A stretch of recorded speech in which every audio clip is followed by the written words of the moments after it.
Hello friends, weekly current affairs को हम लोग आगे बढ़ाते हुए 21 से 27 जनवरी का जो भी करंट अफेयर्स आया है वो हम लोग देखेंगे। जैसा कि हम लोग पहले भी बात कर चुके हैं कि आपका 72nd बीपीएससी का अगर आप प्रीलिम्स दे रहे हैं, पीटी दे रहे हैं, तो ये आपके लिए संजीवनी है। ये आपके लिए संजीवनी है। संजीवनी मतलब यही आपका एग्ज़ाम क्लियर करवाएगा अगर आप फॉलो करेंगे तो, क्योंकि इसमें हम लोग न्यूज़पेपर से डायरेक्ट करंट अफेयर्स उठाते हैं जहाँ से आपसे एग्जाम में पूछा जाएगा। ठीक, तो चलिए विदाउट फर्दर डिले हम लोग स्टार्ट करते हैं। देखिए 23 जनवरी को पराक्रम दिवस मनाया जाता है। बेसिकली सुभाष चंद्र बोस जी का डेट ऑफ बर्थ है उस दिन। सुभाष चंद्र बोस जी का डेट ऑफ बर्थ है, उस दिन पराक्रम दिवस मनाया जाता है 23 जनवरी को। 24 जनवरी को नेशनल गर्ल चाइल्ड डे मनाया जाता है। 25 जनवरी को इंडिया टूरिज्म डे मनाया जाता है। 25 को क्या मनाया जाता है? India tourism day. और 26 को जैसा हम लोग सब जानते हैं, 25 को ही नेशनल वोटर डे मनाया जाता है, जिसका थीम है माई इंडिया, INDIA होगा, माई इंडिया माई वोट, ये इसका थीम है। थीम क्या है? My India my vote, my India my vote इसका थीम है। और 26 को तो पता है रिपब्लिक डे, एंड 27 को होलोकॉस्ट डे। अब देखिए, ये तो हम लोग बेसिक डेज देख लिए, क्योंकि आप देखोगे एग्जाम में कभी कभी बेसिक डेज भी आपसे पूछता है। लेकिन अभी हम लोग क्या करेंगे कि लास्ट में, जैसे हम लोग लास्ट में देखेंगे ना, तो आखिरी में क्या करेंगे कि जो भी करंट अफेयर्स हम लोग कवर कर रहे हैं उससे आपको कुछ कुछ क्वेश्चंस हम लोग दे देंगे। कुछ कुछ क्वेश्चंस रहेगा, 2 क्वेश्चन जैसे है और एक 3 क्वेश्चंस। तो ये तीनों क्वेश्चंस आपको बताना है और इसमें कमेंट करना है। कमेंट करके आपको इसका आंसर बताना है तीनों का। ठीक, और ये करंट अफेयर से ही रहेगा और मोस्ट प्रोबेबल है कि यही सब क्वेश्चन आपसे पूछा जाएगा। तो देखिए हम लोग आगे बढ़ते हैं और ये देखते हैं कि देखिए नीतीश कुमार जी का समृद्धि यात्रा चल रहा था कब से? 16 जनवरी से। तो ये फर्स्ट फेज था, इसका फर्स्ट फेज था।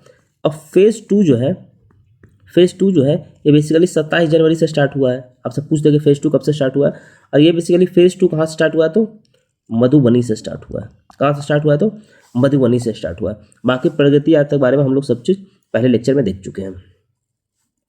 26 जनवरी मनाया गया रिपब्लिक डे। तो वहाँ पे हर स्टेट का टैबुला होता है, तो बिहार का भी इस बार टैबुला गया था। तो बिहार का जो टैबुला था उसका विषय क्या था? तो बेसिकली जो उसका विषय था वो क्या था?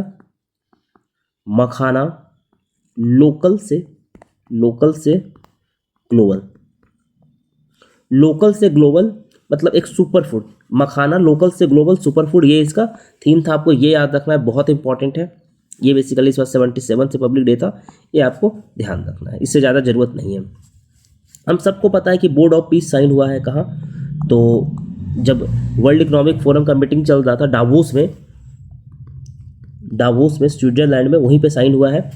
और इसमें करीब करीब इनिशियली 19 मेंबर कंट्री पार्टिसिपेट किए हैं। 19 मेंबर कंट्री इसको ज्वाइन किया है। इंडिया उसमें ज्वाइन नहीं किया है। ठीक, तो आपको बोर्ड ऑफ पीस के बारे में इतना ही जानना। एक चीज़ और जान लीजिए कि ये जो बोर्ड ऑफ पीस है, इसको यूनाइटेड नेशन 2803 का जो रेजोल्यूशन था UNSC का, उसके तहत बनाया गया है। लेकिन उसका जो मैंडेट है, जो UNSC मैंडेट दिया था, वो सिर्फ दिया था इजराइल और जो पैलेस्टीन का जो वॉर चल रहा है, जो गाजा में पीस के लिए, गाजा में पीस इस्टेब्लिश करने के लिए दिया था। लेकिन ट्रम्प क्या किया है कि इसका मैंडेट को बढ़ा करके ये हर कॉन्फ्लिक्ट में ले आना चाहता है। और ट्रम्प खुद को आजीवन, जब तक ट्रम्प जिंदा रहेगा तब तक ट्रम्प जो होगा ये बोर्ड ऑफ मेंबर का प्रेसिडेंट होगा। मतलब मर भी जाएगा, सॉरी, जब तक प्रेसिडेंट से हट भी जाएगा तब भी वो बोर्ड ऑफ पीस का प्रेसिडेंट रहेगा। ऐसा प्रोविजन ट्रम्प इसमें डाल दिया है। तो ये सब कंसर्न नहीं है। आगे हम लोग देखते हैं कि सिनर जो है, इसको 16 नॉमिनेशन मिला है।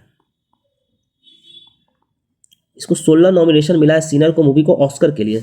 ऑस्कर के अभी तक हिस्ट्री में सबसे ज़्यादा इसी को मिला है। ठीक, इनके डायरेक्टर कौन है? तो Ryan Coogler, CWGLAR, Ryan Coogler इनके डायरेक्टर है, ये आप ध्यान रखिएगा। आगे हम लोग देखते हैं कि शुभांशु शुक्ला को अशोक चक्र मिला। हम सब जानते हैं कि शुभांशु शुक्ला जो है ये इंटरनेशनल स्पेस स्टेशन गए थे। हम सबको पता है कि Shubhanshu Shukla international space station गए थे बेसिकली, 2025 में गए थे। देखिए, तो ये इनको क्या मिला है? तो अशोक चक्र मिला है। आगे हम लोग बढ़ते हैं। देखिए आप सबको पता है पद्म अवार्ड जो मिला है, अभी आगे हम लोग देखेंगे, पद्म अवार्ड भी देखेंगे। तो हम सबको पता है कि 131 लोगों को पद्म अवार्ड मिला है।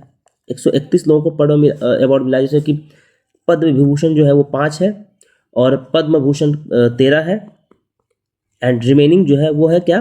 पद्मश्री।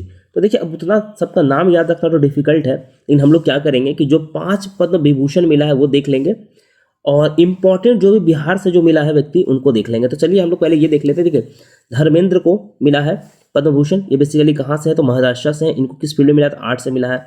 केटी थॉमस को मिला है पब्लिक अफेयर्स के लिए, ये कहाँ से है तो ये केरला से है। इन रंजनम को आर्ट्स के लिए मिला, ये बेसिकली कहाँ से तो उत्तर प्रदेश से है।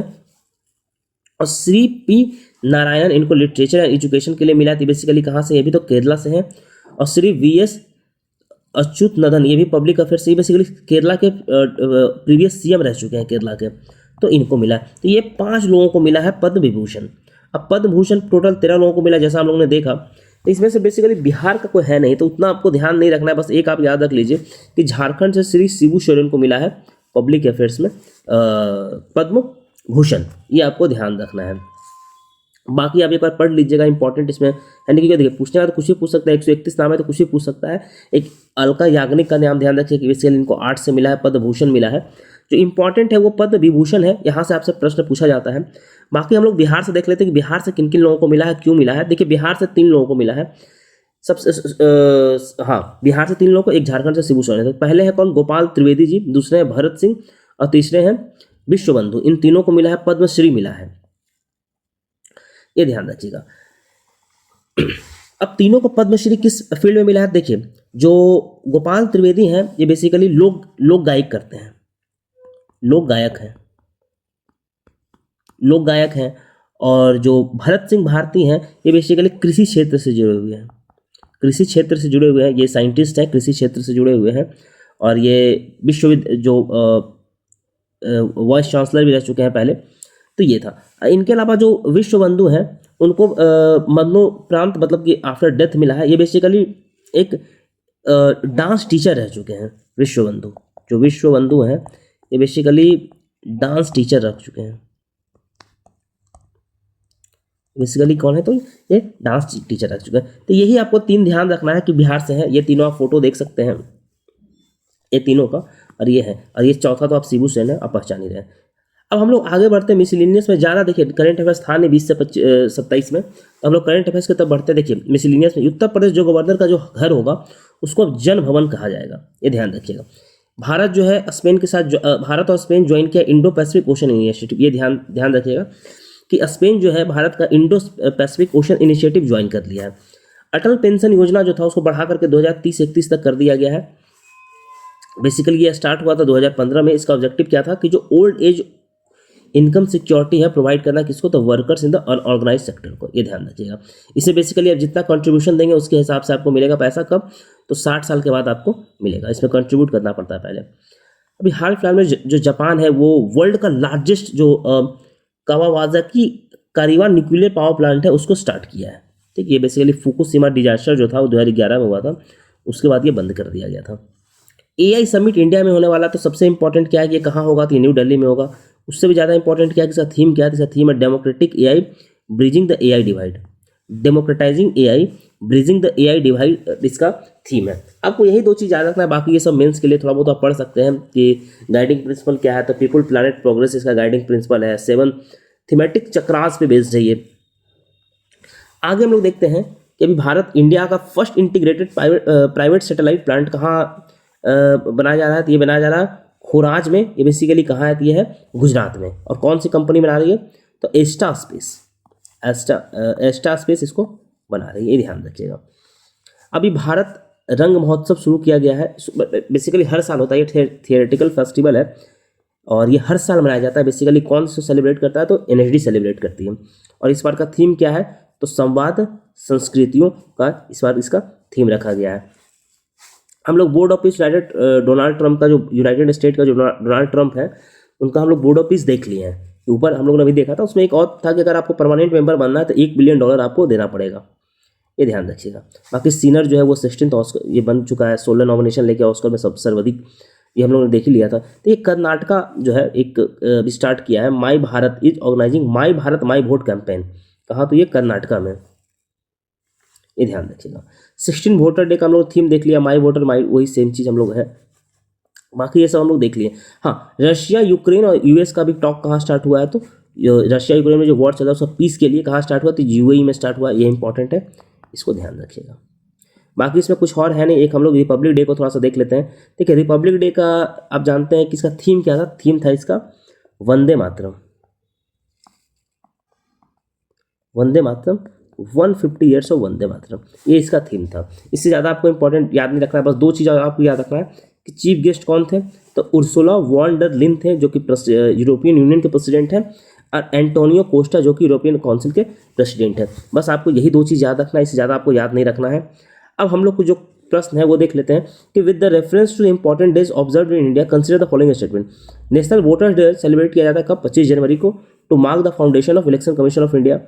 भारत का जो टूरिज्म डे ऑब्जर्व कब किया जाता है? Observe to peace, promote sustainable and responsible tourism, and national voter day first celebrated in 1950। तो ये एक प्रश्न है, आपको option A B C D 4 है और आपको यहाँ पे चूज करना है। इसी तरह से एक क्वेश्चन और है, international Holocaust remembrance day observed on 27 January. International Holocaust remembrance day कब सेलिब्रेट किया जाता है? 27 जनवरी को। Is associated with which of the following events, ये किस इवेंट से एसोसिएटेड है? ये आपको 4 ऑप्शन दिया गया, signing off the United nation charter, liberation of ostrich concentration camp, end of world war 1 and formation of league of nation. ये 4 है, ये ध्यान रखना है। एंड अशोक चक्र क्या है, ये आपको बताना है कि अशोक चक्र क्या है। तो इंडिया का हाईएस्ट वॉर गैलेंट्री अवार्ड है, या फिर इंडिया का highest peace time gallantry award है, या फिर सिविलियन लिटरेरी अवार्ड है, या फिर स्पोर्ट्स अवार्ड है। ये 3 आपको क्या करना है कमेंट में, क्वेश्चन नंबर 1 जो भी आपका आंसर होगा, आंसर यहाँ पे लिख देना है। उसी तरह से क्वेश्चन नंबर 2 आपको आंसर लिख देना है, क्वेश्चन नंबर 3 आपको यहाँ पे आंसर लिख देना है। ठीक, कमेंट कीजिए, जिसका भी सही रहेगा हम लोग ये कर देंगे। और अगर इसका पीडीएफ अगर चाहिए तो आप टेलीग्राम से जुड़ सकते हैं, टेलीग्राम से जुड़ सकते हैं। टेलीग्राम पे आइए और टेलीग्राम का जो लिंक है आपको कमेंट और डिस्क्रिप्शन में मिल जाएगा। आप वहाँ से जुड़ करके ये पीडीएफ ले सकते हैं। आप पीडीएफ को रख करके आप मल्टीपल रिवीजन कर सकते हैं। देखिए बेनिफिट इसका क्या है ना कि अब आखिरी वक्त पे जब पीटी आता है तो बच्चा क्या करता है कि 20 दिन में ताबड़तोड़ करंट अफेयर्स रिवीजन करता है, जो कि पॉसिबल है ही नहीं। आप पढ़ते रहो करंट अफेयर, नहीं पढ़ पाओगे उतना। 200 पन्ने का छोटा छोटा फॉन्ट में करंट अफेयर्स पढ़ना पॉसिबल ही नहीं है। आपको फॉलो करना ही पड़ेगा वीकली करंट अफेयर्स, अदरवाइज आप बहुत ही मतलब आप सीरियस जोन में हो अगर आप फॉलो नहीं कर रहे हो तो। आप ये बात समझ के चलो, इसलिए आप इसको फॉलो करो। छोटा छोटा नोट्स बना लो, खुद का पेज का अगर बना सकते हो तो, नहीं बना सकते हो तो कोई दिक्कत नहीं। आप ये पीडीएफ को रखो, इसी को 2 बार 3 बार पढ़ लो, वीडियो देख लो, आपको करंट अफेयर्स लॉन्ग टर्म तक याद रहेगा।